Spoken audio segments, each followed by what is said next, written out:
Assalamualaikum warahmatullahi wabarakatuh. Saya Zahira Kakak Nurmadiandra dari kelas 9D. Tahukah kamu rangkaian peristiwa proklamasi kemerdekaan dan proses terbentuknya negara Republik Indonesia? Berikut ceritanya. Berita kekalahan Jepang dalam Perang Asia Pasifik. Pada awal 1945, Jepang mulai terdesak dalam perang yang berkecamuk di kawasan Asia Timur Raya. Pada 6 Agustus 1945, Nagasaki dibom oleh sekutu. 9 Agustus 1945, Hiroshima kembali dibom sekutu. 15 Agustus 1945, Jepang menyerah tanpa syarat, tetapi secara resmi penyerahan tersebut baru dilaksanakan pada 2 September 1945. Pemuda yang mengetahui berita itu secara rahasia, salah satunya adalah Sultan Syahrir. Kegiatan pemuda Indonesia setelah Jepang menyerah. 15 Agustus 1945, para pemuda mendesak Soekarno-Hatta untuk segera memproklamasikan kemerdekaan. Tetapi mereka gagal mendesak Soekarno-Hatta karena golongan tua berbeda pandangan. Lalu para pemuda kembali berkumpul di Jalan Cikini dan Jalan Menteng untuk membahas langkah strategi selanjutnya.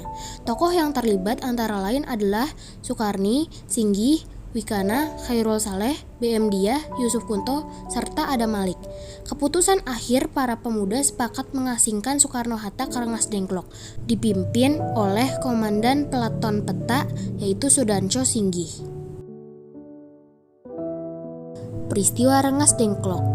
16 Agustus 1945, pukul 4 menjelang subuh, para pemuda membawa Soekarno-Hatta ke Rengas Dengklok.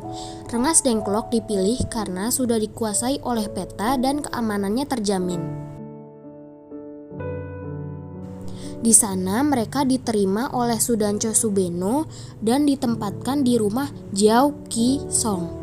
Saat itu Soekarno-Hatta masih belum bersedia menyatakan kemerdekaan hari itu juga.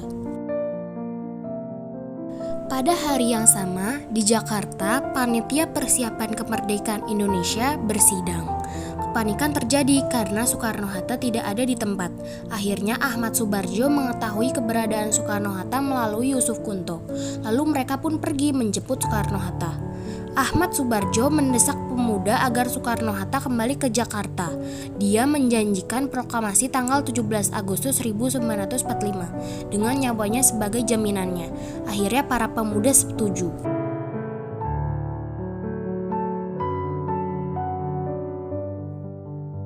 Perumusan teks proklamasi. Soekarno-Hatta tiba di Jakarta pukul 23 menjelang tengah malam. Lalu mereka menemui pimpinan Jepang Mayor Jenderal Nishimura. Kemerdekaan Indonesia bergantung pada bangsa Indonesia karena sekutu tidak memperbolehkan perubahan status quo di Indonesia. Jepang pun tidak bertanggung jawab dan menyerahkan proklamasi pada Soekarno-Hatta. Selanjutnya, Soekarno, Hatta, dan Ahmad Subarjo meluncur ke rumah Laksamana Maeda untuk merumuskan teks proklamasi. Perumusan disaksikan oleh Sukarni, Sayuti Melik, serta BM Diah. Teks proklamasi kemudian diketik oleh Sayuti Melik. Akhirnya, mereka sepakat untuk melaksanakan proklamasi kemerdekaan Indonesia pada 17 Agustus 1945 pukul 10. Proklamasi diadakan di Rumah Bung Karno, Jalan Pegangsaan Timur nomor 56 Jakarta. Pelaksanaan Proklamasi Kemerdekaan Indonesia. Pada 17 Agustus 1945 pukul 10 pagi acara dimulai. Soekarno membacakan teks proklamasi yang telah ditandatangani oleh dirinya dan Hatta. Selanjutnya dilakukan pengibaran bendera merah putih diiringi lagu Indonesia Raya. Proklamasi. Kami, bangsa Indonesia, dengan ini menyatakan kemerdekaan Indonesia. Hal-hal yang mengenai pemindahan kekuasaan dan lain-lain diselenggarakan dengan cara saksama dan dalam tempo yang sesingkat-singkatnya. Jakarta, 17 Agustus 1945, atas nama bangsa Indonesia, Soekarno-Hatta.